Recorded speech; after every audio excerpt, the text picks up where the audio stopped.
El Nilo, arteria palpitante de Egipto, se deslizaba con la parsimonia de un dios antiguo bajo un cielo de un añil tan profundo que parecía absorber el tiempo mismo. Sus aguas, ricas en limo y misterio, reflejaban los templos colosales y las palmeras datileras que se erguían como centinelas silenciosos de una civilización milenaria. En el año 69 a.C., en la opulenta Alejandría, una ciudad que era un crisol de culturas, un faro de conocimiento y un nido de intrigas, el destino tejió un hilo crucial en su tapiz. Dentro de los muros del Palacio Real, donde el mármol pulido brillaba bajo la luz filtrada de las celosías y el aire pesado con el perfume de jazmines y mirra, el clamor de un nacimiento real rompió la calma ceremoniosa. Cleopatra VII Filopeitor había llegado al mundo. Su linaje, el de los Ptolomeos, era tan antiguo como caprichoso, una cadena de faraones que, aunque griegos de sangre, habían adoptado las vestimentas y los dioses del Egipto que gobernaban. Pero la corona que la niña recién nacida heredaría no era tan inquebrantable como las pirámides que salpicaban el desierto. La estabilidad era una quimera en aquellos tiempos. Cada nacimiento en la dinastía tolemaica no era solo una celebración, sino una pieza en un juego de ajedrez milenario, un movimiento calculado en una partida de poder que se jugaba con veneno, puñales y alianzas matrimoniales incestuosas. El aire del palacio, a pesar de su lujo, estaba impregnado de una ansiedad sutil, un temor constante a la usurpación, a la traición de parientes y cortesanos. La joven Cleopatra, desde su primera bocanada de aire alejandrino, respiraría esta atmósfera de opulencia precaria, de intriga latente. Sus primeros años transcurrieron entre los susurros de los eunucos, el tintineo de los sistros en las ceremonias religiosas y el estudio de papiros que revelaban los secretos de su vasto reino. Aprendió los idiomas de sus ancestros y de sus vecinos, la historia de sus dioses y la geografía de sus dominios. Pero más allá de las lecciones formales, la verdadera escuela de Cleopatra fue el palacio mismo, un laberinto de pasillos donde las lealtades cambiaban con la brisa del desierto y donde cada sonrisa podía ocultar una daga. La fragilidad del poder dinástico era un fantasma que acechaba cada banquete, cada consejo. La sombra de la inestabilidad se cernía sobre su cuna dorada, y aunque en la inocencia de la infancia no lo comprendía, su destino ya estaba trazado, un camino sinuoso lleno de promesas de poder casi ilimitado y, al mismo tiempo, de amenazas existenciales. El Nilo, con su flujo eterno e inmutable, era el único testigo silencioso de esta danza de realeza y peligro, un telón de fondo para una civilización en constante tensión, siempre al borde del abismo y de la grandeza. Mientras tanto, a miles de kilómetros de distancia, en la ciudad de Roma, un tipo de atmósfera muy diferente envolvía el nacimiento de otra figura destinada a la inmortalidad.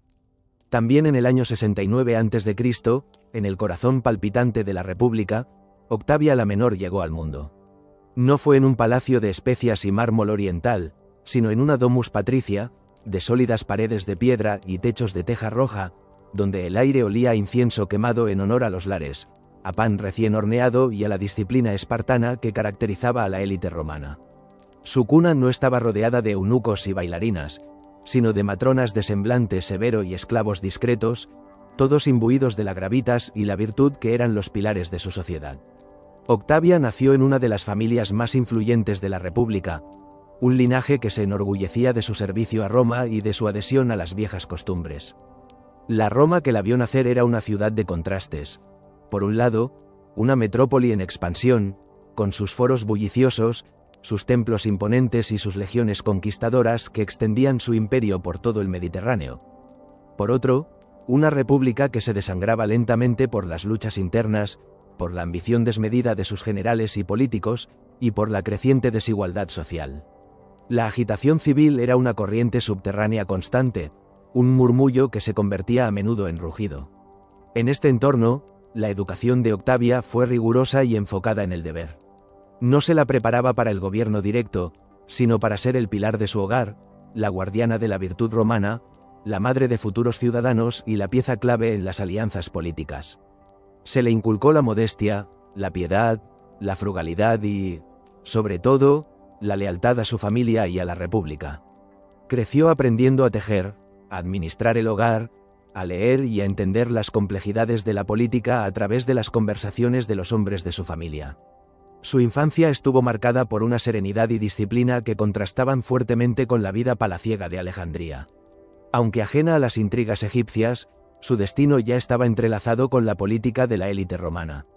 Se esperaba de ella que un día contrajera un matrimonio arreglado, no por amor, sino para fortalecer el linaje y la influencia de su familia, para cimentar alianzas y asegurar la estabilidad. Había en ella una sensación de resignación controlada, una aceptación estoica de su rol, pero también una preparación silenciosa para cumplir con las expectativas de su sociedad, para ser un ejemplo de la mujer romana ideal. Su mundo era de mármol frío y leyes inflexibles, un contraste agudo con el oro fundido y la intriga fluida que definirían la vida de su contemporánea egipcia. Los años pasaron, y el destino, como un tejedor implacable, comenzó a entrelazar los hilos de estas dos vidas tan dispares. En el año 48 a.C., el aire de Alejandría era denso con la tensión política. Cleopatra, depuesta por su hermano menor Ptolomeo XIII, a quien había desposado y con quien se suponía debía compartir el trono, se encontraba en una situación desesperada. Exiliada, su reino en manos de regentes ambiciosos y de su propio hermano, solo un milagro podía devolverle su corona. Ese milagro llegó en la forma de Julio César, el general romano más poderoso y astuto de su tiempo, quien había arribado a Egipto persiguiendo a su rival, Pompeyo el Grande. La noche en que Cleopatra decidió jugarse el todo por el todo fue una sinfonía de audacia y cálculo. El puerto de Alejandría bulía con el ir y venir de barcos, el griterío de los marineros y el penetrante aroma a especias orientales que se mezclaba con el salitre del Mediterráneo. Pero dentro de las cámaras reales, donde César se había instalado, el silencio era denso, cargado de significado. Cleopatra, con una determinación feroz que apenas ocultaba el miedo latente, concibió un plan que pasaría a la historia. Se hizo envolver en una alfombra, o quizás en un saco de ropa de cama, y fue introducida de contrabando en el palacio, pasando desapercibida ante los guardias de su hermano. Cuando la alfombra fue desenrollada ante los ojos de César, no fue el bulto inanimado lo que sorprendió al general, sino la aparición de una joven reina, de 21 años, con una belleza que no residía tanto en sus rasgos como en la intensidad de su mirada, en la inteligencia chispeante de sus ojos oscuros y en la elocuencia de su voz. El aire se volvió eléctrico. César, un hombre que había conquistado imperios y subyugado a hombres poderosos, se encontró intrigado, quizás ligeramente divertido.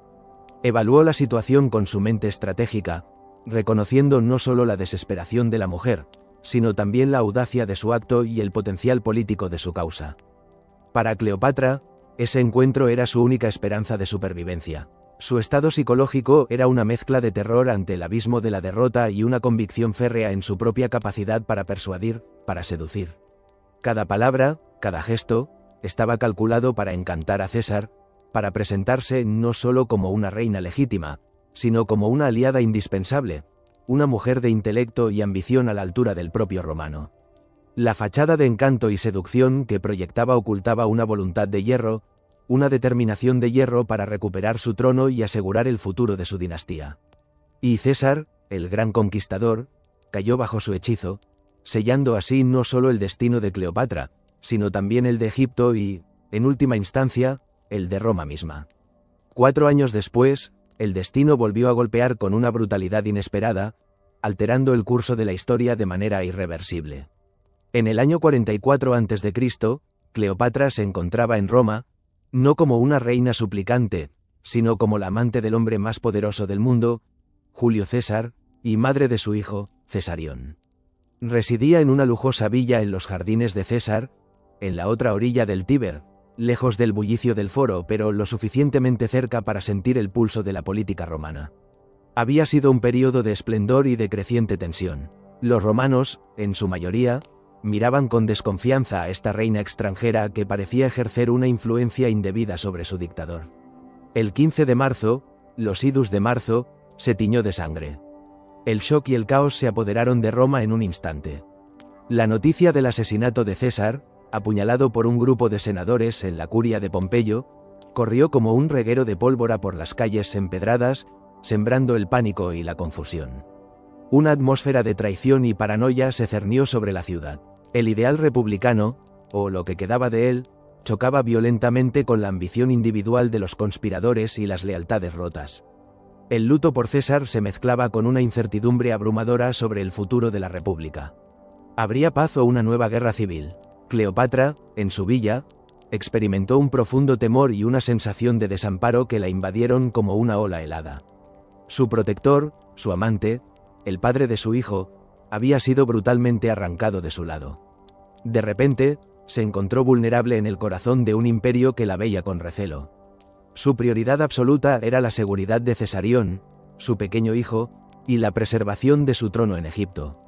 Roma ya no era un lugar seguro para ella. Los conspiradores, aunque efímeramente eufóricos por su acto, pronto sentirían el frío aliento del miedo ante las consecuencias de sus acciones. Los leales a César, por su parte, se encontraban en un estado de desorientación y furia. Cleopatra, con la astucia que la caracterizaba, supo que debía actuar con rapidez. Recogió sus pertenencias, a su hijo y a su séquito, y bajo el manto de la noche, abandonó Roma, regresando a la relativa seguridad de su reino, un reino que ahora parecía más frágil que nunca. El barco que la llevó de vuelta a Alejandría surcó las aguas que antes la habían traído con esperanza, ahora cargadas con el peso de la pérdida y la incertidumbre. El futuro, tanto para ella como para Roma, era un lienzo en blanco manchado de sangre. El asesinato de César sumió a Roma en un período de convulsión y venganza. En el año 43 a.C., el vacío de poder dejado por el dictador no tardó en ser llenado por figuras ambiciosas. Octaviano, el joven y astuto sobrino nieto de César y su heredero adoptivo, emergió como una fuerza política formidable. Junto a Marco Antonio, el carismático general y mano derecha de César, y Lépido, un patricio de menor peso político, formaron el segundo triunvirato. Esta alianza, forjada en la necesidad y el deseo de vengar a César, marcó el comienzo de una era de violencia brutal y realineación política. El aire en Roma estaba cargado de venganza y ambición desmedida. Las proscripciones, listas de ciudadanos romanos condenados a muerte y a la confiscación de sus bienes, se convirtieron en el método cruel para eliminar oponentes y financiar las futuras guerras. La sangre manchó las calles de la ciudad, y el terror se apoderó de la población. Las alianzas se forjaban con un pragmatismo despiadado, y la moralidad era un lujo que pocos podían permitirse. Octaviano y Marco Antonio estaban impulsados por una sed de poder que rayaba en la obsesión. Sus mentes operaban con una frialdad calculada, eliminando obstáculos con una eficiencia escalofriante. Octaviano, en particular, mostraba una precocidad para la política que asombraba a sus contemporáneos. Antonio, más impulsivo, era un torbellino de carisma y brutalidad. Ambos veían en la venganza de César el camino hacia su propio ascenso, y no dudarían en sacrificar a quien fuera necesario para lograrlo. En este turbulento escenario, Octavia, la hermana de Octaviano, ya se había convertido en un activo político valioso. Había enviudado de su primer marido, Cayo Claudio Marcelo, un hombre de rango consular, y su condición de mujer romana virtuosa y su conexión familiar la hacían una pieza codiciada en el tablero de ajedrez político. Aunque en un segundo plano, como era propio de las mujeres patricias, Octavia vivía con una mezcla de dolor por las pérdidas que la guerra civil ya había causado en su familia y una creciente conciencia de su rol. Su estado psicológico era de una estoica aceptación de su destino. Había sido educada para el deber, para el sacrificio personal en aras del bien mayor de su familia y de Roma. Veía su vida como un instrumento al servicio de la República, y su dignidad inquebrantable era un escudo contra la crueldad del mundo que la rodeaba. No había en ella la pasión desbordada de una reina oriental, sino la templanza de una matrona romana, dispuesta a cumplir con su papel, por doloroso que fuera, para traer estabilidad a un mundo que se desmoronaba. La sombra de la guerra se cernía sobre ella, pero su espíritu permanecía firme, un faro de virtud en un mar de ambición y sangre. Para continuar explorando esta épica saga de poder, pasión y sacrificio que definió una era, asegúrate de suscribirte a nuestro canal y activar las notificaciones. No te pierdas la siguiente parte de Cleopatra vs Octavia, Amor salvaje vs Silencio real. El asesinato de César había dejado a Roma en un estado de ebullición, una caldera de ambiciones y venganzas que amenazaba con desbordarse. Mientras las proscripciones teñían las calles de sangre y el segundo triunvirato consolidaba su poder con una brutalidad calculadora, el destino, con su ironía habitual, preparaba un nuevo encuentro que redefiniría el mapa del mundo conocido. En el año 41 a.C., Marco Antonio, el más carismático y, quizás, el más volátil de los triunviros, se encontraba en Tarso, en la costa de Cilicia. Su misión era reorganizar las provincias orientales y, de paso, asegurar la lealtad de sus gobernantes vasallos. Entre ellos, la reina de Egipto, Cleopatra, cuya ambigua posición durante la guerra civil romana requería una clarificación. Antonio la había convocado, con el tono perentorio de un señor romano que llama a su vasallo. Pero Cleopatra, que había sobrevivido a César y a la furia de Roma, no era una simple vasalla. La atmósfera en Tarso era de expectación febril. El bullicio del puerto, con su mezcla de lenguas y mercancías exóticas, se acalló el día en que la flota de Cleopatra fue avistada. No llegó con la sumisión de una reina que responde a una citación, sino con la magnificencia de una diosa que desciende a la tierra. El sol del Mediterráneo oriental, implacable y dorado, reflejaba 1000 destellos en las aguas cuando la barcaza real apareció. No era una nave, sino una obra de arte flotante, una fantasía forjada en oro y ébano, con velas de púrpura imperial que se hinchaban con una brisa perfumada. La popa, tallada con motivos egipcios, brillaba con incrustaciones de piedras preciosas, y los remos, de plata pulida, se movían al compás de flautas y liras, un ritmo hipnótico que se extendía sobre las aguas. El aire se hizo denso con el aroma del incienso quemado en los pebeteros de la barcaza, una mezcla embriagadora de mirra, sándalo y especias desconocidas en Occidente. Antonio, que la esperaba en la orilla, rodeado de sus legados y centuriones, sintió la inconfundible punzada de la curiosidad y algo más, algo que se agitaba en lo más profundo de su ser. Había conocido a la reina de Egipto en Roma, como la amante de César, pero esta era una aparición diferente, una revelación de poder y seducción que trascendía lo meramente político. Cleopatra, ataviada como Afrodita, la diosa del amor, yacía reclinada bajo un dosel de oro bordado con hilos de seda carmesí. Sus ojos, del color de la obsidiana, no eran solo hermosos, sino que brillaban con una inteligencia aguda, una astucia milenaria. Cada movimiento de sus manos, engarzadas con anillos de esmeraldas y lapislázuli, cada inflexión de su voz, que se decía que era como un instrumento musical, estaba calculado para encantar, para dominar. Su llegada no era una mera demostración de riqueza, era un acto de diplomacia, una declaración de intenciones. Antonio, el guerrero curtido en 1000 batallas, el hombre que había desafiado a la República y forjado imperios, se sintió cautivo. Su inicial cautela se disolvió bajo el hechizo de aquella mujer. No era solo la belleza, que era innegable, ni la opulencia que la rodeaba, sino la promesa de un poder compartido, de una visión que iba más allá de las estrechas fronteras de Roma. Sintió un asombro reverente, un deseo que se encendía como una llama en su pecho, y la tentación de un poder ilimitado en Oriente, lejos de las intrigas y las limitaciones de su patria.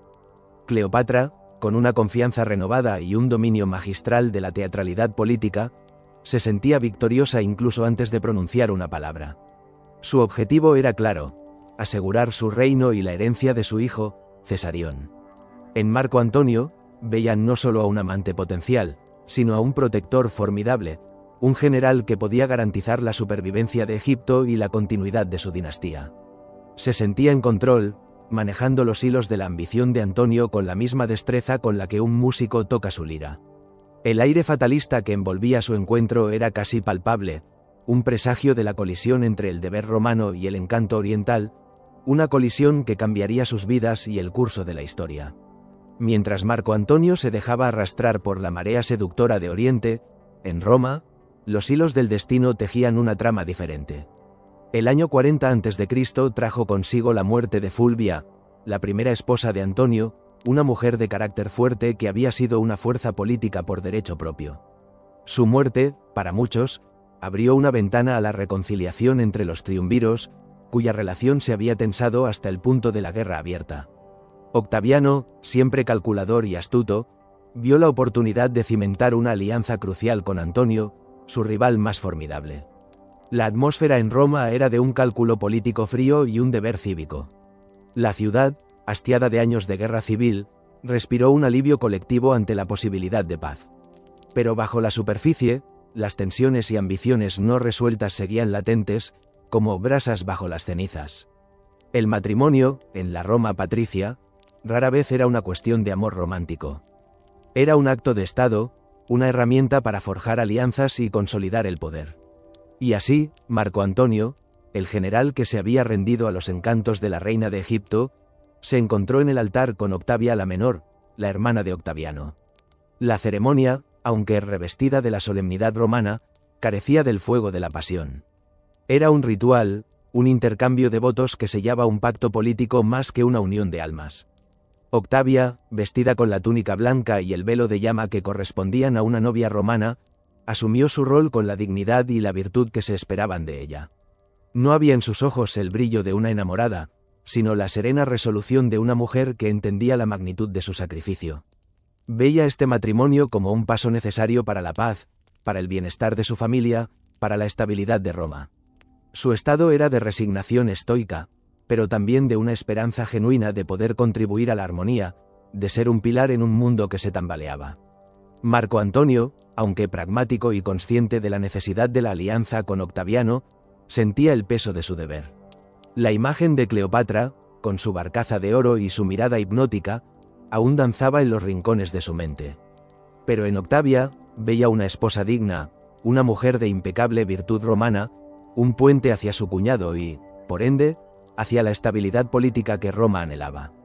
La solemnidad del momento, los votos pronunciados ante los dioses Lares y los testigos, le recordaban la ruptura tácita con la reina de Egipto, una ruptura que él sabía que era temporal, pero que en ese momento era una necesidad política ineludible.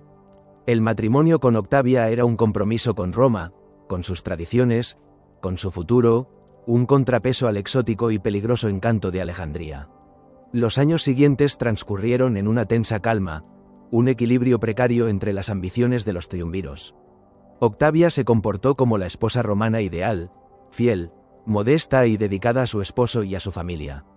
Dio a Antonio 2 hijas, Antonia la mayor y Antonia la menor, y se ocupó con acento agudo con diligencia de los hijos que Antonio había tenido con Fulvia, tratándolos como si fueran propios. Su presencia en la vida de Antonio fue un ancla, un recordatorio constante de su deber hacia Roma y hacia su cuñado, Octaviano. Pero el llamado de Oriente, el eco de las flautas y liras de Alejandría, era un canto de sirena que Marco Antonio no podía ignorar por mucho tiempo. En el año 37 a.C., la grieta entre su deber romano y su pasión oriental se hizo insostenible. Marco Antonio, en un acto que sería interpretado como la más profunda de las traiciones por Roma, abandonó a Octavia en Atenas. Ella estaba embarazada de su segunda hija con él, un detalle que solo acentuaba la crueldad de su partida. La atmósfera se volvió tensa, cargada de presagios oscuros. El idilio oriental de Antonio y Cleopatra, lejos de ser un rumor, se convertía en una realidad palpable, un desafío abierto a los valores romanos. El abandono de Octavia fue un acto simbólico, una declaración de que Marco Antonio había elegido su propio camino, uno que lo alejaba irremediablemente de Roma. Un sentimiento de traición y de ruptura inminente flotaba en el aire, como la neblina antes de una tormenta. Octavia, en Atenas, recibió la noticia con el estoicismo que la caracterizaba, pero su corazón, a pesar de su disciplina, se rompió. Experimentó una profunda humillación y un dolor lacerante, no solo por el abandono personal, sino por la afrenta pública. Sin embargo, mantuvo una fachada de dignidad inquebrantable. Su estado era de angustia silenciosa, una pena que no se permitía manifestar en lágrimas o reproches, sino que se transformaba en una determinación férrea para proteger a sus hijos y mantener su honor. Su deber, ahora más que nunca, era con ellos, con el legado que Antonio parecía tan dispuesto a descartar. Mientras tanto, Marco Antonio regresaba a Egipto con Cleopatra, reafirmando su relación y consolidando su poder en Oriente. Para Cleopatra, el regreso de Antonio era un triunfo, la validación de su amor y su poder. Su estado era de posesividad y ambición. Había logrado recuperar a su hombre, al general romano que podía ayudarla a construir su propio imperio, un imperio helenístico que desafiaría a Roma. La pareja se sumergía en un torbellino de lujo, fiestas y decisiones políticas que cada vez más ignoraban los intereses de la República. El año 36 a.C., Marco Antonio, con el apoyo y los recursos de Cleopatra, lanzó su ambiciosa campaña parta. Era un intento de emular a César, de conquistar el imperio rival de Roma en Oriente y así cimentar su propia gloria. Pero la campaña resultó ser un desastre. La atmósfera se volvió de desilusión y declive militar. El desierto persa, vasto e implacable, se convirtió en un símbolo de la ambición desmedida y la derrota.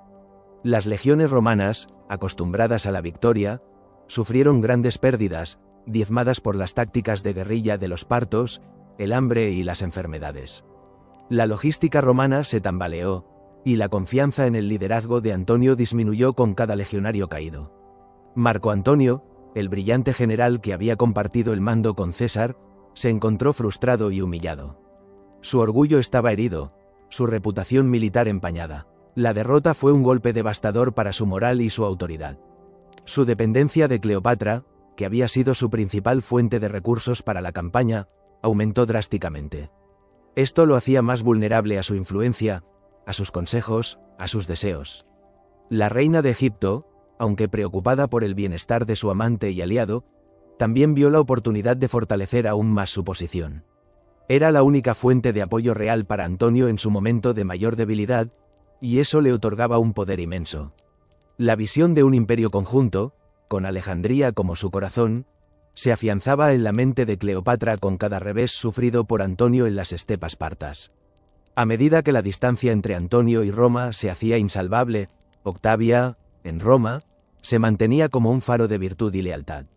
A pesar del abandono, continuó viviendo en la casa de Antonio, cuidando a sus hijos y mostrando una dignidad inquebrantable que contrastaba vivamente con la ostentación y el escándalo de su esposo en Oriente. Octaviano, siempre atento a la opinión pública y a las oportunidades políticas, utilizó la situación de su hermana para su propio beneficio. En el año 35 a.C., Octavia, impulsada por un sentido del deber y, quizás, por la persistente esperanza de reconciliación, viajó a Atenas. Llevaba consigo refuerzos y suministros para Antonio, generosamente proporcionados por Octaviano. Era un gesto que, desde Roma, se presentaba como un intento de salvar a Antonio de sí mismo, de recordarle sus responsabilidades. La atmósfera de tensión entre Oriente y Occidente se materializó en este encuentro fallido. El viaje de Octavia fue largo y arduo, pero ella lo soportó con la misma fortaleza que había demostrado toda su vida. Su corazón albergaba una mezcla compleja de emociones: la preocupación por el padre de sus hijos, el dolor por su propia humillación y la inquebrantable convicción de que su deber era intentar restaurar la armonía. Sin embargo, su llegada a Atenas fue recibida con una frialdad desoladora. Marco Antonio, cegado por su pasión por Cleopatra y su resentimiento hacia Octaviano, se negó a recibirla. No solo eso, sino que le envió un mensaje, a través de sus legados, ordenándole regresar a Roma. Fue un insulto público, una bofetada en el rostro de Octavia y, por extensión, de Octaviano y de Roma misma. La humillación fue profunda, el rechazo rotundo. Para Octavia, fue el final de cualquier esperanza de reconciliación. Sin embargo, a pesar del dolor y la afrenta, mantuvo una compostura ejemplar. No hubo lágrimas públicas, ni gritos, ni reproches. Su estado era de sacrificio personal, de una dignidad que se negaba a ser quebrantada. Transformó su dolor en una fuerza silenciosa, una determinación inquebrantable para cumplir con su rol, incluso si eso significaba ser un peón en el juego político de su hermano. Su regreso a Roma, con los refuerzos intactos y el mensaje de rechazo de Antonio, fue un golpe maestro para la propaganda de Octaviano. En Roma, la noticia del desaire de Antonio a Octavia se extendió como un incendio. Octaviano aprovechó la oportunidad con su habitual astucia. Comenzó a pintar a Antonio no solo como un hombre seducido, sino como un traidor a Roma, un esclavo de la reina oriental que había abandonado a su virtuosa esposa romana por los placeres exóticos de Egipto. La imagen de Octavia, la mujer romana ideal, humillada y abandonada, se convirtió en un poderoso símbolo en la lucha propagandística contra Antonio. Marco Antonio, por su parte, se sintió justificado en su rechazo. Desde su perspectiva, Octavia era un emisario de Octaviano, una pieza en el juego de su cuñado para controlarlo. Su pasión por Cleopatra, y su creciente resentimiento hacia Octaviano, lo habían vuelto imprudente, incapaz de ver las consecuencias a largo plazo de sus acciones. Creía que al rechazar a Octavia, estaba afirmando su independencia, su derecho a forjar su propio destino en Oriente, libre de las ataduras de Roma. No se daba cuenta de que cada uno de sus actos, cada insulto a la tradición romana, lo empujaba más y más hacia el abismo de la guerra total con Octaviano.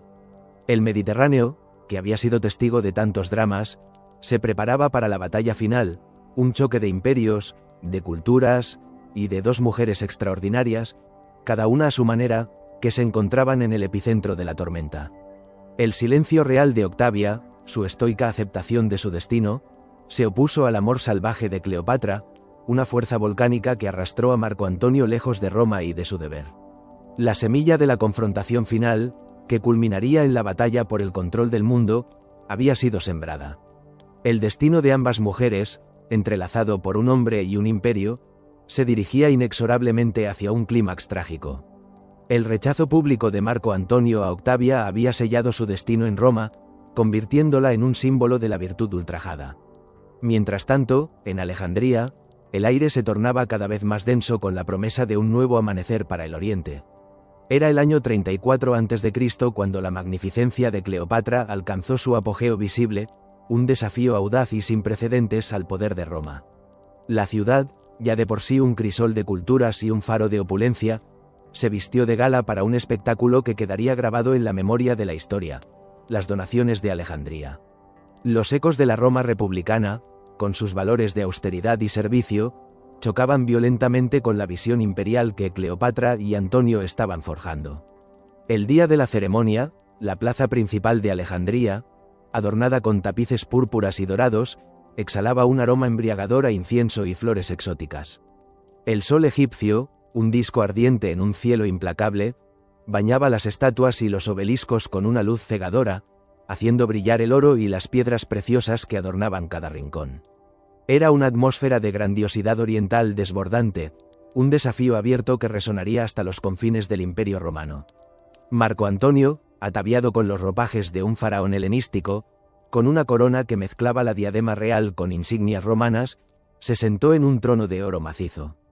A su lado, en otro trono igualmente suntuoso, pero notablemente más elevado, se encontraba Cleopatra, vestida como la diosa Isis, su rostro enmarcado por una elaborada peluca y adornado con joyas que reflejaban la luz con destellos iridiscentes. Sus ojos, profundos y penetrantes, observaban la multitud con una mezcla de orgullo y calculada determinación. A sus pies, en tronos menores, se sentaban sus hijos: Cesarión, el primogénito, proclamado hijo de Julio César y heredero de Egipto y de una parte del vasto imperio que se estaba redefiniendo, y sus hijos con Antonio, Alejandro Helios y Cleopatra Selén, y el pequeño Ptolomeo Filadelfo, cada uno destinado a gobernar reinos que Antonio les otorgaba como si fueran suyos, como si el mundo conocido fuera su propiedad personal a repartir. El aire vibraba con la pompa y la ceremonia. El rugido de la multitud, una mezcla de súbditos egipcios y soldados romanos que habían abrazado la causa oriental, se elevaba hacia el cielo. Pero bajo la superficie de la celebración, se cernía la inminencia de un conflicto, una tormenta que se gestaba en el occidente. Para Cleopatra, aquel momento era la cúspide de su existencia. Se sentía en la cima de su poder, su ambición desatada por fin encontraba un terreno fértil. Había consolidado su dinastía, había asegurado la herencia de sus hijos y había forjado una visión de un imperio oriental que desafiaba la hegemonía de Roma. Su estado era de euforia, una embriaguez de poder que la hacía sentir invencible. Su mente, siempre ágil, ya trazaba los próximos movimientos, visualizando un futuro donde Alejandría sería el centro del mundo, un faro de cultura y poder que eclipsaría a Roma. Marco Antonio, completamente bajo la influencia de la reina, actuaba como un monarca oriental, alejado de los valores republicanos que alguna vez había defendido. Había abandonado las togas y las virtudes romanas por la excentricidad y el lujo egipcio. En su corazón, sentía una liberación, una ruptura con las ataduras y las hipocresías de Roma. Se había permitido ser el rey que Cleopatra necesitaba, el soberano que ella concebía para su vasto imperio oriental. Pero su libertad personal significaba la indignación y el horror en Roma, donde cada acto de las donaciones de Alejandría era percibido como una traición imperdonable. La semilla de la guerra total había sido sembrada, y su germinación sería rápida y violenta. 2 años más tarde, la tensión entre Roma y Alejandría se había vuelto insostenible. En el año 32 a.C., Octaviano, el frío y calculador arquitecto de la Nueva Roma, desató su golpe maestro de propaganda. En un acto sin precedentes, se hizo con el testamento de Marco Antonio, custodiado por las vestales, las vírgenes sagradas de Roma, y lo leyó públicamente ante el Senado y el pueblo. Las palabras resonaron en el foro, no como un eco de la voluntad de un triunviro romano, sino como la confesión de un traidor. La atmósfera en Roma se cargó de indignación y miedo. El testamento revelaba los deseos de Antonio de ser enterrado en Alejandría junto a Cleopatra, una afrenta a la tradición romana. Pero lo que verdaderamente escandalizó a Roma y precipitó la guerra fue la cláusula que legaba vastos territorios romanos, conquistados con la sangre de sus legiones, a los hijos que Antonio había tenido con la reina egipcia. Se confirmaba la proclamación de Cesarión como hijo de Julio César, una amenaza directa a la legitimidad de Octaviano como heredero. El miedo se apoderó de los ciudadanos. ¿Sería Roma subyugada por una reina extranjera? ¿Se convertiría en una provincia de un imperio oriental? Cada palabra de Octaviano fue una flecha envenenada, dirigida al corazón de la lealtad romana. La traición a Roma se convirtió en el grito de batalla que unificó a la República contra Antonio y Cleopatra. Octaviano se mostró triunfante y astuto, manipulando la opinión pública con una maestría que pocos políticos habían logrado antes. Su estado era de determinación fría y calculada. Sabía que había encontrado el arma perfecta para movilizar a Roma y justificar la guerra. No era una lucha por el poder personal, sino una cruzada para salvar a Roma de la amenaza oriental. Marco Antonio, ajeno a la magnitud del golpe propagandístico, vivía en su burbuja de pasión y autocomplacencia en Alejandría. Las noticias de Roma le llegaban distorsionadas por la distancia y por su propia negación. Creía que su poder en Oriente era inexpugnable, que la riqueza de Egipto y la lealtad de sus legiones orientales serían suficientes para contrarrestar cualquier amenaza. La lealtad de Octavia, por contraste, se veía reforzada por este acto de traición pública. Su imagen de mujer romana virtuosa, abandonada y humillada, se consolidaba aún más, convirtiéndola en un contrapunto moral perfecto a la figura de Cleopatra. Su silencio, su dignidad inquebrantable frente al escándalo, hablaba más fuerte que cualquier discurso en el foro. La estrategia de Octaviano había sido brillante. En el mismo año 32 a.C., el Senado romano, bajo la presión implacable de su oratoria y su propaganda, declaró la guerra. Pero la declaración no fue contra Marco Antonio, el general romano, sino contra Cleopatra, la reina de Egipto. Era un intento de salvar las apariencias, de presentar a Antonio no como un traidor activo, sino como una víctima de la seducción oriental, un hombre noble corrompido por los encantos de una hechicera extranjera. La atmósfera era de hipocresía política y maniobra estratégica. La guerra se legitimaba bajo la bandera de la defensa de Roma contra una reina extranjera que amenazaba su libertad y sus tradiciones. El Mediterráneo se convirtió en un tablero de ajedrez militar. Las flotas y los ejércitos se movilizaron, y la inmensidad del mar, que había sido una ruta comercial y un puente entre culturas, se transformó en un campo de batalla inminente. Octaviano se sentía en control, habiendo logrado su objetivo de aislar a Antonio. Su estado era de confianza en su estrategia. Había logrado convertir una guerra civil por el poder en una guerra justa contra una amenaza externa, unificando a Roma bajo su liderazgo. Cleopatra, aunque oficialmente el objetivo de la declaración de guerra, se sentía desafiante y lista para la batalla. Creía en la fuerza de sus recursos, en la riqueza inagotable de Egipto y en la lealtad de Antonio y sus legiones. Su mente estratégica ya planeaba la defensa, visualizando la victoria. Marco Antonio, en cambio, se sentía atrapado entre dos mundos. Había quemado sus puentes con Roma, pero aún llevaba el peso de su identidad romana. Sin embargo, su lealtad a Cleopatra era inquebrantable. Era su reina, su amante, su compañera en la construcción de un nuevo imperio. Se preparó para la guerra, convencido de que su genio militar, una vez más, prevalecería. El punto de inflexión llegó en el año 31 a.C., en las aguas del mar Jónico, frente a la costa de Acaya. La batalla de Actium fue el choque decisivo, la colisión de dos mundos, de dos visiones de poder. La flota de Marco Antonio y Cleopatra, con sus grandes naves de guerra y sus tropas orientales, se enfrentó a la flota romana de Agripa y Octaviano, más ágil y mejor comandada. El mar Jónico se convirtió en un escenario de caos y destrucción naval. El sol de la mañana, que antes había prometido un día glorioso, se ocultó bajo las nubes de humo y el polvo de la batalla. El aire, antes fresco y salado, se llenó con el olor acre de la madera quemada, la sangre y el sudor. El rugido de las armas, el estrépito de los arietes chocando contra los cascos de los barcos, los gritos de los moribundos y el chapoteo de los cuerpos cayendo al agua crearon una sinfonía infernal. La batalla fue una carnicería. Los barcos de Antonio, aunque más grandes, eran más lentos y menos maniobrables. Los marineros de Agripa, entrenados y disciplinados, los rodearon, lanzando proyectiles incendiarios y abordando las naves enemigas con una ferocidad implacable. Desde la cubierta de su nave, Marco Antonio observaba con horror cómo su flota se desintegraba, su confianza en sí mismo hecha añicos. La estrategia de Agripa era impecable, la ejecución brutal. La desesperación y la derrota se apoderaron del lado de Antonio, mientras que la euforia de la victoria comenzaba a extenderse por las filas de Octaviano. Cleopatra, a bordo de su propia nave, observaba el desastre con una mente fría y pragmática. Su corazón estaba destrozado al ver el sueño de su imperio oriental desvanecerse en las llamas de Actium.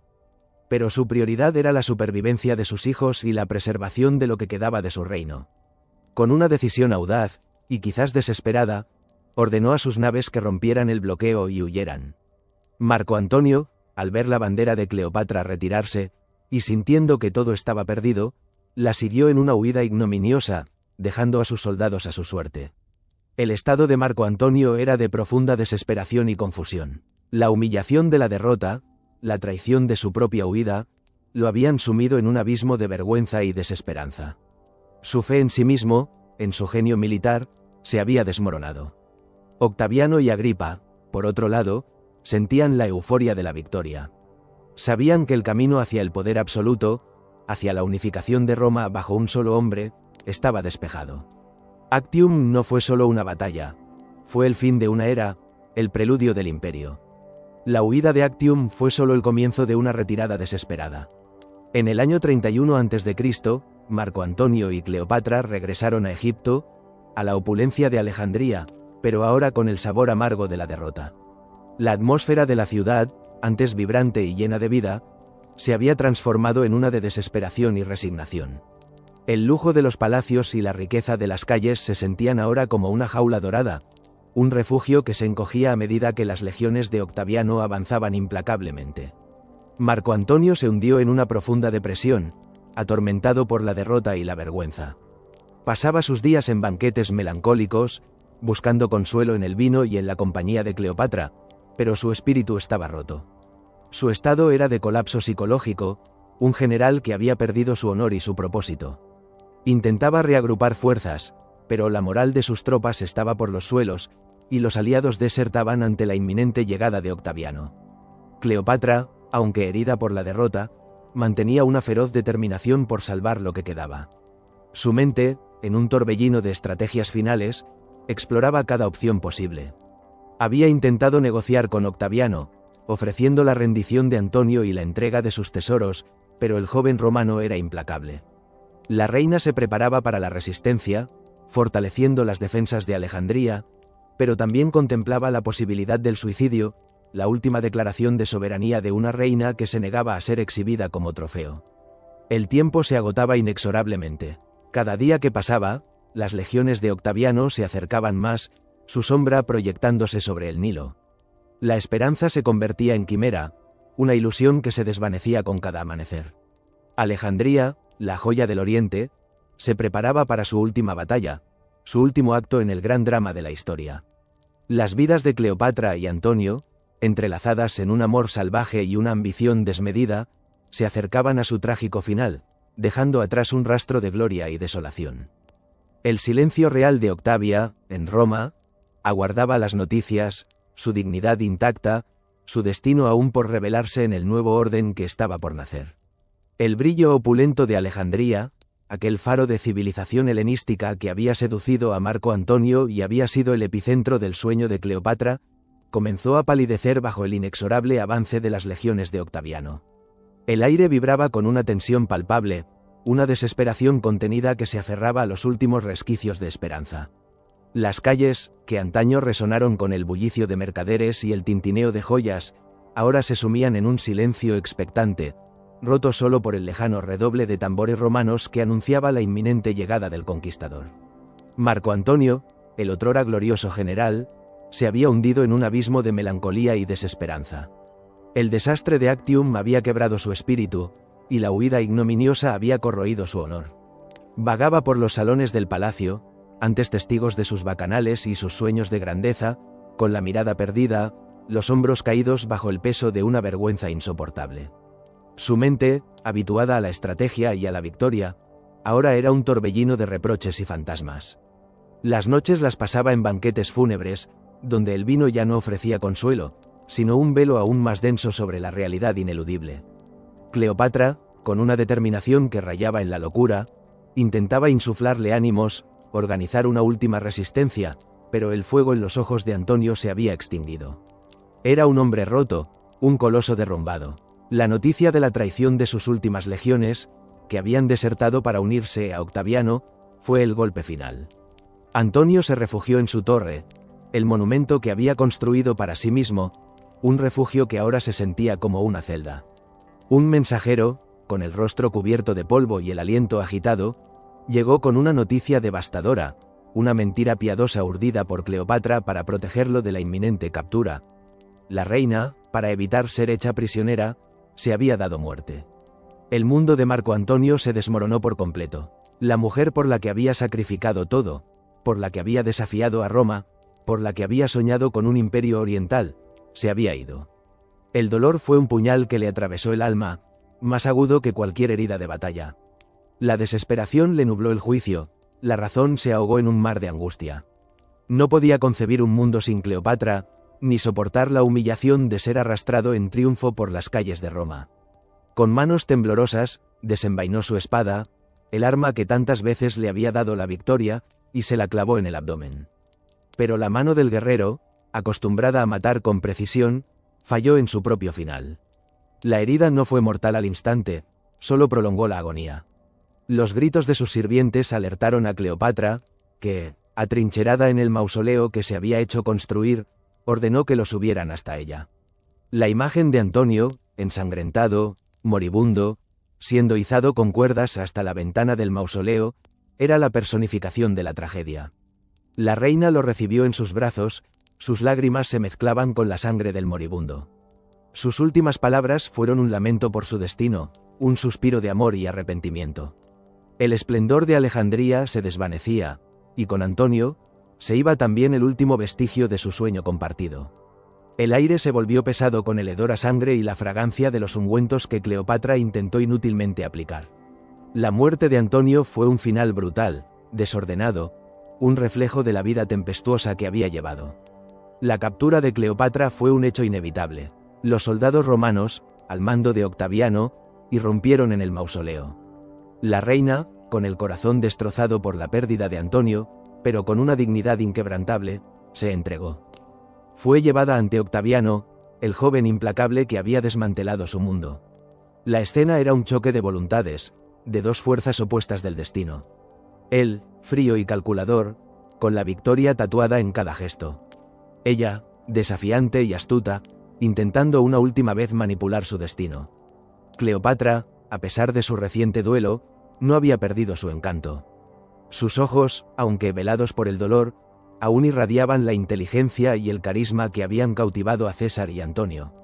Vestida con sus mejores galas, intentó seducir a Octaviano, no con la pasión de un amante, sino con la promesa de una alianza, de la riqueza de Egipto, de la paz. Habló de su linaje, de su historia, de su valor como reina y como aliada. El aire en la sala era denso, cargado de la tensión de aquel duelo verbal. El joven romano la escuchaba con una frialdad casi inhumana, sus ojos de un azul glacial no revelaban emoción alguna. La miraba no como una mujer, sino como un problema político, un trofeo que debía ser neutralizado. El intento de negociación de Cleopatra fue un fracaso rotundo. Octaviano, impasible, le aseguró su buen trato, la prometió un destino seguro, pero en su mirada no había compasión, solo la certeza de su victoria. Cleopatra, con la agudeza que la caracterizaba, comprendió el mensaje tácito. El buen trato significaba ser exhibida en su triunfo en Roma, arrastrada por las calles como un botín de guerra, un símbolo de la subyugación de Oriente. La humillación era insoportable, un destino peor que la muerte para una reina que siempre había controlado su propia narrativa. La esperanza se desvaneció lentamente en su corazón, reemplazada por una determinación sombría.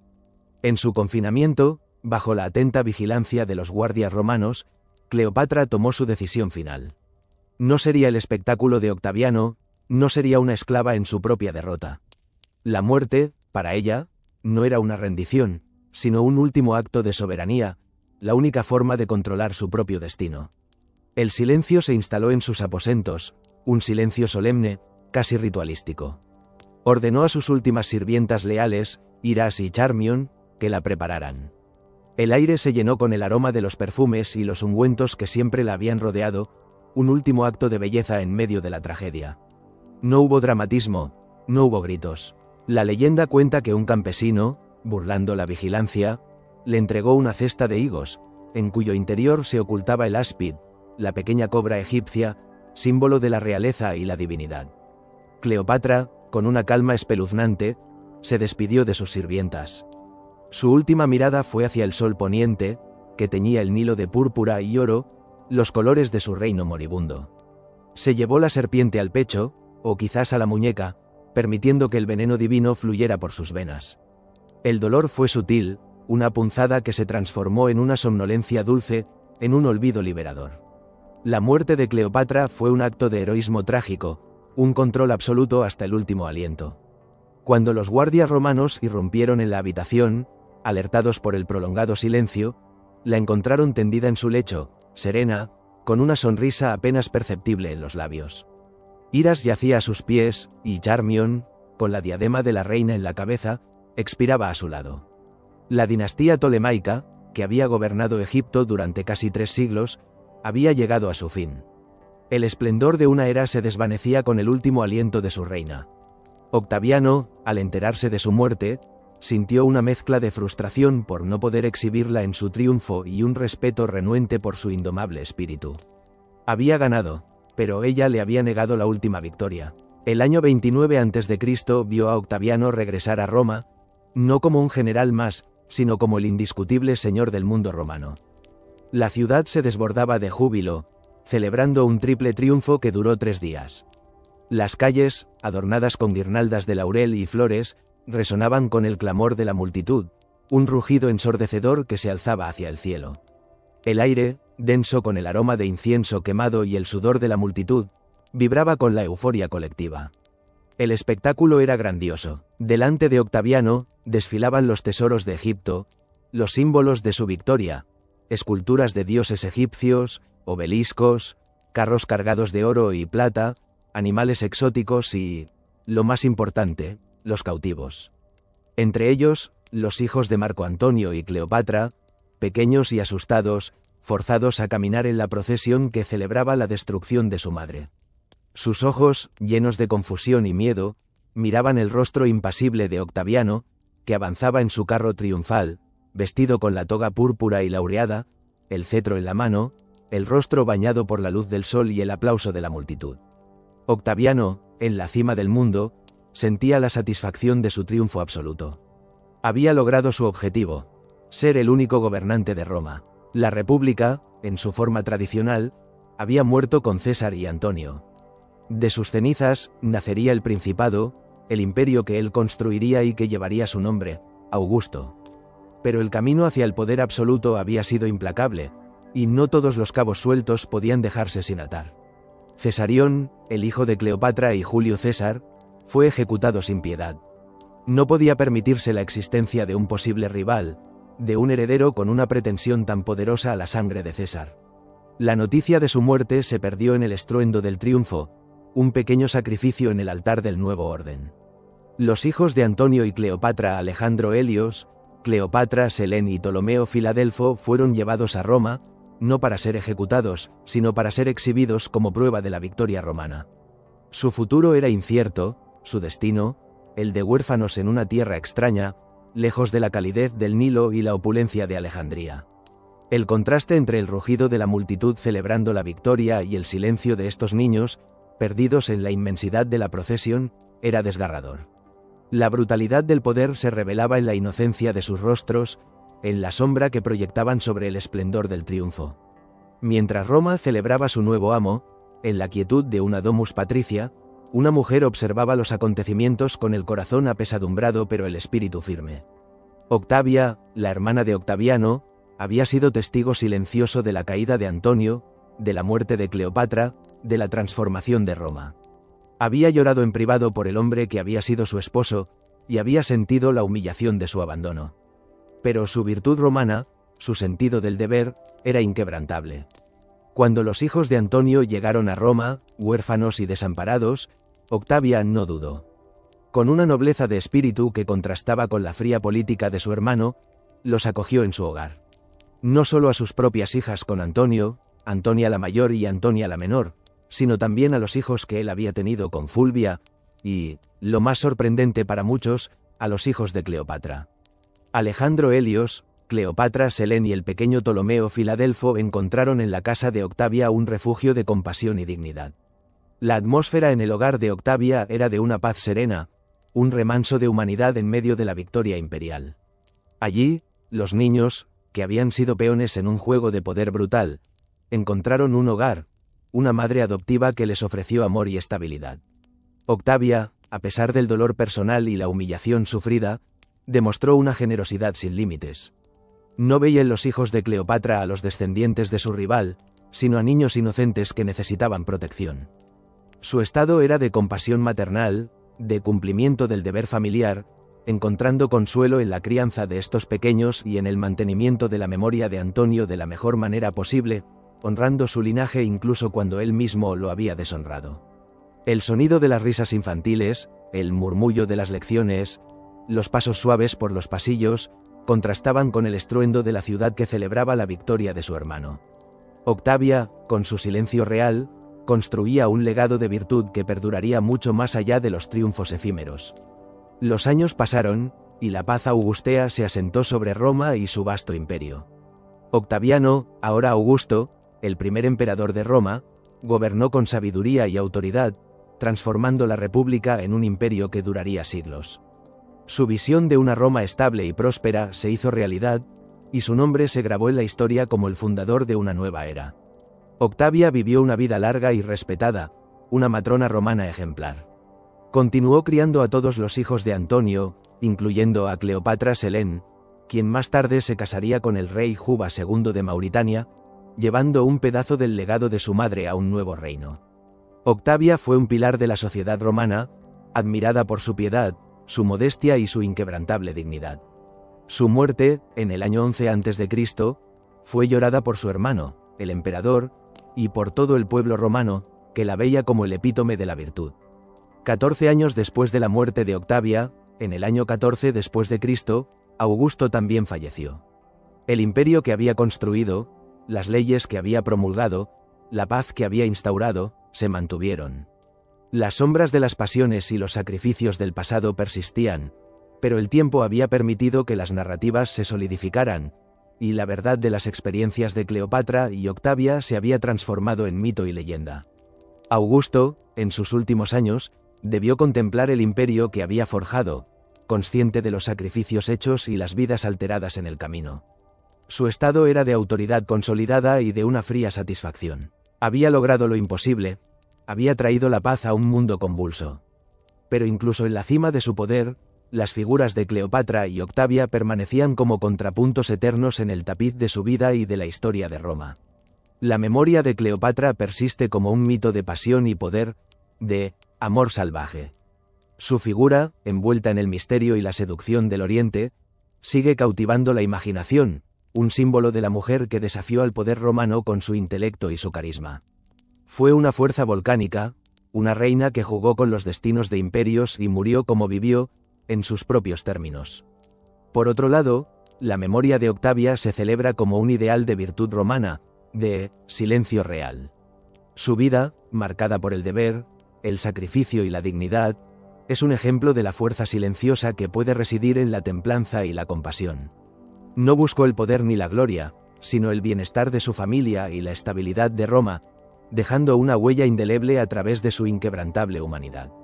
Ambas mujeres, tan diferentes en su esencia, en sus motivaciones y en sus destinos, dejaron una marca imborrable en la historia. Sus vidas, entrelazadas por un hombre y el destino de un imperio, moldearon el mundo conocido. Cleopatra, con su fuego indomable, y Octavia, con su serena fortaleza, son dos caras de la misma moneda de la influencia femenina en un mundo dominado por hombres. Sus caminos, aunque divergentes, convergieron en la forja de la historia, recordadas por sus muy diferentes sendas hacia la influencia y la inmortalidad, cada una a su manera, reinas de su propio destino. El Nilo siguió fluyendo, y el Tíber siguió su curso, testigos silenciosos de las pasiones que cambiaron el mundo.